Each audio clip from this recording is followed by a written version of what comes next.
श्री सीताराम बागेश्वर धाम की जय। हम कोई महात्मा नहीं है, साधु नहीं है, लेकिन प्रत्येक भारतीय सनातनियों की ये पहचान है। कंठी माला, मस्तक पर तिलक, ये पोटली हमारे गुरुदेव भगवान की दी हुई मालाओं की है।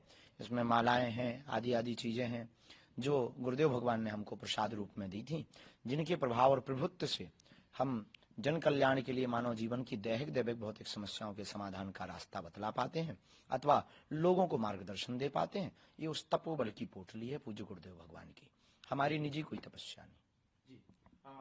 चूंकि राम दरबार है आपके गले में और राम मंदिर का उद्घाटन होना है, प्राण प्रतिष्ठा होनी है भगवान श्री राम की मूर्ति की अयोध्या में, ये जो एक उत्सव है इसको लेकर के आप, चूंकि आपको निमंत्रण मिला है, आप वहां पर शायद जाएंगे भी, जा रहे हैं। उत्सव है, इसको किस तरह से आप देखते हैं? ये आज तक की समस्त सनातनियों की, हिंदुओं की सबसे बड़ी विजय है, सबसे बड़ी जीत है। यह उत्सव दीपावली से बहुत ज्यादा खास है। निश्चित ही कोई ऐसा अभागा होगा जिसको इस दिन का इंतजार ना हो। हमको तो है, राम भक्तों को भी है। केवल भारतीय को नहीं, भारतीय मूल के लोग जितने भी अन्य देशों में रहने वाले लोग हैं उनको भी है। तो जो है हमारा यही कहना है कि उस दिन दीपावली मनावे और उत्सव का उत्साह पूछो मत। प्रेम अत्यधिक होता है तो वाणी कम बोलती, आंखें ज्यादा बोलती हैं। ठुमका लगाने को जी चाहता है, अयोध्या जी जाने को जी चाहता है। जी, लेकिन आप जो कह रहे हैं कि उत्सव का ये दिन है, विजय है सनातनियों की, लेकिन कुछ लोग इसी धर्म से जुड़े हुए लोग वो जो बयान दे रहे हैं, कोई कहता है अभी भी ये कोर्ट का फैसला है, मंदिर तैयार हो चुका है, लेकिन अभी भी कुछ लोग सलाह देते हैं कि वहां पर अस्पताल बनना चाहिए, तो कोई कहता है स्कूल बनना चाहिए, और कुछ लोग तो सनातन धर्म पर ही प्रश्न उठाते हैं कि इसमें तो जाति विभेद है। ये तमाम चीजें अभी भी प्रश्न उठ रहे हैं। बिल्कुल भी जाति विभेद नहीं, मूर्खतापूर्ण बातें हैं ये। और पहले तो उत्तर हम आपको ये दे देवे कि वहां पर अस्पताल वहीं पर क्यों बनना चाहिए? मस्जिदों पे बनवाओ, चर्चों पे बनवाओ। अस्पताल, विद्यालय आपको बनाने, हम इनके विरोध में नहीं, पर ये हम सबकी आस्था का केंद्र है। सबकी आस्था है, सबकी आस्था है तो हम राम भक्तों की भी आस्था है। हम राम भक्तों की आस्था है तो केवल यही राम भक्तों के मंदिर पर ही अस्पताल क्यों बनना चाहिए? अब रही बात कि अपने ही लोग टिप्पणी उठाते, आपने ऐसा कहा, तो वो अपने नहीं है, वो रावण के खानदान के हैं। और रावण के खानदान के लोग इस प्रकार की वार्तालाप करते हैं, उनको same to you. Shastri ji, इसमें एक सवाल ये भी है, चूंकि कोर्ट से फैसला आया तब मंदिर बन रहा है, लेकिन श्रेय लेने की भी बात चल रही है। कुछ लोग कहते ये भी सवाल उठा रहे हैं कि राम हमारे हैं तो राम किसके? अब आप ही बता दीजिए, चूंकि आप गुरु की श्रेणी में, तो आप ही बताइए कि राम किसके हैं? राम सबके हैं, राम जन जन के हैं, राम का विश्व है, राम व्यापक है, राम विश्व के प्रणेता है, राम विश्व के मानवों की आचार्य संगता है, राम विश्व की आधारभूत है, राम एक बहुत बड़े नायक हैं, राम एक इस देश के प्राण हैं, इस देश की श्वास है। राम सबके हैं, जिनको भी श्वास और हवा की जरूरत है उनके उनके राम हैं। और रही बात जातिवाद के लिए राम मंदिर नहीं हो रहा, सबरी का मंदिर बन रहा, निषाद राज जी का भी मंदिर बन रहा, तो क्या ये जातिवाद के लिए बन रहा? जातिवाद के लिए मंदिर नहीं है, अपितु राम भक्तों की आस्था के लिए मंदिर है। एक बयान जो आया कि वो भगवान श्री राम को उन्होंने कह दिया कि वो तो क्षत्रिय धर्म के थे, मांसाहारी थे, इस तरह के भी भगवान श्री बाद में उसने क्षमा मांगी। मूर्खतापूर्ण बातें हैं, राक्षस वृत्ति के लोग हैं। इस प्रकार के जो वार्तालाप, ना इन्होंने राम को समझा, ना रामत्व को समझा, ना राम तत्व को समझा, ना इन्होंने राम के बारे में पढ़ा, ना गढ़ा।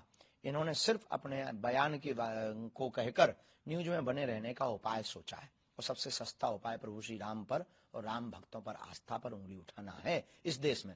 ऐसे ही लोगों को ठिकाने लगाने के लिए हम भारत हिंदू राष्ट्र चाहते हैं। राम राजनीति का विषय नहीं है, धर्म से राजनीति चलती है, राजनीति से धर्म नहीं चलता। भारत के लोग जगे हुए हैं, वोट अपनी मति अनुसार दें, राष्ट्र हित में दें, भारत विश्व गुरु कैसे बने, भारत का विकास कैसे हो, अपने अनुसार दें। राम राजनीति का विषय नहीं है। राम की स्वयं की नीति है मर्यादा, राम की स्वयं की नीति है एकता, अखंडता, संप्रभुता, और राम जी की स्वयं की नीति है विश्व में शांति। तो जो राजनीति की बात कर रहे हैं, अगर कोई रोटियां सेक रहा, ये मूर्खता है। अभी आपने जिक्र किया था शुरुआत में कि सनातनियों की सबसे बड़ी ये जीत है, 2 मामले अभी और कोर्ट में है जिसको लेकर के भी संघर्ष जारी है, उसके बारे में आपकी क्या राय है? राय क्या, सिद्ध है कि ज्ञान वापी में शंकर है, कृष्ण जन्मभूमि कन्हैया की है। अब उसमें राय की बहुत ज्यादा आवश्यकता नहीं है। न्यायालय है इस देश में, न्याय प्रणाली है, और वर्तमान में मिल रही एसआई की रिसर्च में जो सबूत है उससे यह निश्चित हो रहा है कि वहां पर सनातनियों का ही प्रभुत्व रहा, सनातनियों का ही मंदिर है, किसी अन्य मजहबियों का नहीं। इस देश में मोहम्मद गौरी, अकबर, बाबर, इन्होंने आक्रमण करके हमारे देश के मंदिरों पर जो कुठाराघात किया, उसके घाव वर्तमान में भरे जा रहे हैं। भगवान की कृपा से स्वर्णिम काल है सनातनियों के लिए, हिंदुओं के जागरण के लिए। तो आपको लगता है कि बहुत जल्दी यहाँ पर भी फैसला हो जाएगा? होना ही है, होकर के ही रहेगा, और होना ही चाहिए। विवाद जल्दी खत्म हो, जल्दी से इन लोगों को शांति मिले, ताकि जो है ये बार बार इनके मुंह चलाना बंद हो जाए। शास्त्री जी, हिंदू राष्ट्र की बात आप बार बार करते हैं, अलग अलग मंचों से भी आप कहते हैं। जो मंदिर की बात चल रही है, उस बीच असदुद्दीन ओवैसी का बयान आता है कि मस्जिदों का आबाद रखो। वो मुसलमानों से कहते हैं नहीं तो एक एक करके मस्जिदें छीन ली जाएंगी तुमसे। ये उनका भी भीतर का डर बता रहा है कि वो कितने कमजोर हैं और कितने निर्दयी हैं। अगर हमको मस्जिदें तोड़कर मंदिर बनाना होता तो इतने मंदिर के जितने पुजारी हैं वो ही अभी तक खत्म कर देते मस्जिदें। हमें मस्जिदें नहीं, मस्जिदों पे मंदिर नहीं बनाने। जहां हमारे मंदिर थे हमें वहां मंदिरों के पुनर्निर्माण करवाने। अब उनको अगर ये डर है तो भगवान करे उनका डर बरकरार रहे। जी, एक सवाल और है सीए एनआरसी को लेकर के कि इस देश में सीए लागू हो, कुछ लोग इसका विरोध करते हैं। एक तबका कहता है कि उसके खिलाफ है, एक विशेष धर्म के खिलाफ है।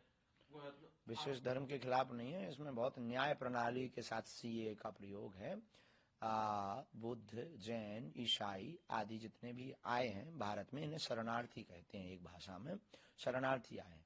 तो बांग्लादेश और पाकिस्तान आदि से आए हुए अन्य मजहब के लोग भी कुछ आए हैं, जिनका नाम नहीं हम लेना चाह रहे, जिनका भी नाम ले रहे थे उनके समाज के लोग, उनके खिलाफ नहीं है। पर उनके लिए एक बहुत सुंदर तर्क है कि तुम अपना देश छोड़ के क्यों आए, क्या आवश्यकता थी? भाई हमारे घर में भोजन भाजन की बढ़िया व्यवस्था होगी तो हम पड़ोसी के घर क्यों डेरा डालेंगे?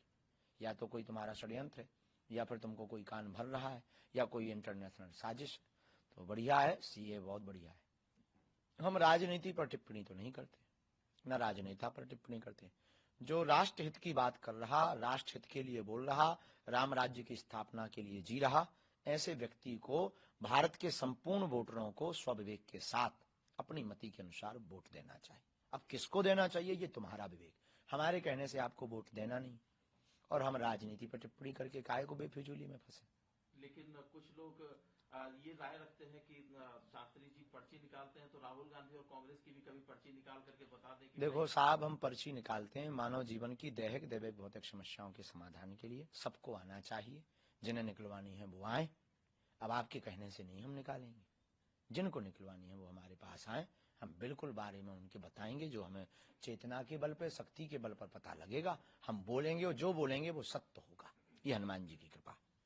राम राज्य की स्थापना होगी, अमीर और गरीब को छांटा जाए और गरीबों का भला किया जाए, और जातिवाद को खत्म किया जाए। जातिवाद की रोटी सेंकने वालों के मुंह पर जोरदार तमाचा लगवाया जाए कानून के द्वारा। और भारत में राम राज्य की स्थापना, ये जो राम जी के ऊपर टिप्पणी उठाते हैं, इनके लिए कठोर कानून बनाया जाए, और तीर्थों को स्वच्छ पवित्र किया जाए, और तीर्थ क्षेत्र में बिकने वाली मांस मदिरा पर पूर्ण प्रतिबंध लगाया जाए, और गरीबों को पूर्ण अधिकार दिया जाए, चाहे वो किसी भी जाति का हो, किसी भी वर्ग का हो, किसी भी मजहब का हो, तो भारत हिंदू राष्ट्र बनेगा और राम राज्य होगा। लेकिन जातिगत जनगणना की बात हो जाती है ना, जब इस तरह की बातें होती। जातिगत जनगणना की जगह अमीर और गरीब की जनगणना होनी चाहिए, और गरीबों की जनगणना करके उनको लाभ दे। राम जी तो अवध में विराज रहे। पहले लोग कहते थे कि राम लला हम आएंगे, मंदिर वहीं बनाएंगे। अब बन गया है, भगवान की कृपा से राम लला आ रहे हैं 22 तारीख को, और हिंदुओं को जगा रहे हैं हनुमान जी की कृपा से। अभी वर्तमान में एक गीत बहुत चल रहा है, 2 लाइन उसकी सुना देते हैं। अरे मेरी झोपड़ी के भाग आज खुले जाएंगे, राम आएंगे। मेरी झोपड़ी के भाग्य आज खुले जाएंगे, राम आएंगे। राम आएंगे, आएंगे, राम आएंगे। राम आएंगे आएंगे राम आएंगे, मेरी झोपड़ी के भाग्य आज खुले जाएंगे, राम आएंगे। ये भाव बहुत ज्यादा सबरी माता का ये भाव है और सब लोग उस दिन का इंतजार कर रहे हैं। बड़ी दिव्यता भव्यता के साथ प्रभु श्री राम जी विराजमान हो रहे हैं। और हमको तो अयोध्या में जाकर एक ही बात याद आती, सीताराम जी की प्यारी रजधानी लागे, महारानी लागे, मन मीठो मीठो सरजू जी को पानी लागे। सीताराम जी की प्यारी रजधानी लागे, महारानी लागे, मन मीठो मीठो सरजू जी को पानी लागे। धन्य कौशल्या धन्य कैकेयी धन्य सुमित्रा मैया, धन्य भूप दशरथ जी की अंगना खेलत चारो भैया, हाँ खेलत चारो भैया। गुड़धानी लागे बड़ी प्यारी लागे, मन मीठो मीठो सरजू जी को पानी लागे।